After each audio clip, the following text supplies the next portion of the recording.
High friends, good morning, welcome back to my channel. আশা করি তোমরা সবাই ভালো আছো। এটা কিন্তু এই রেসিপিটা আমার মতে পুরো নিরামিষ, কেন এর ভিতরে আমি ডিম দিচ্ছি না।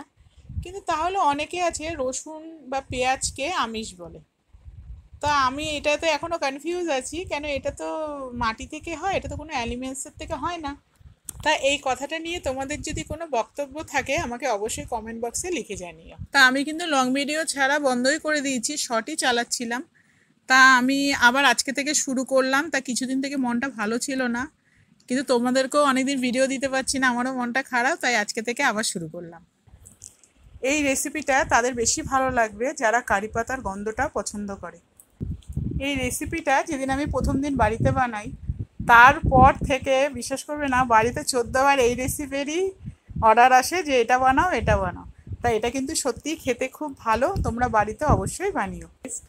তুমি বিশ্বাস করবে না, আমরা যে চিকেনের থেকেও আমরা কিন্তু মোচারটা বেশি বানিয়ে খাই। তা ভিডিওটা যদি ভালো লাগে তবে লাইক কমেন্ট শেয়ার করো, সাবস্ক্রাইব করতে ভুলো না। তা ভিডিওটা এখানেই শেষ করছি, আজকের জন্য টাটা।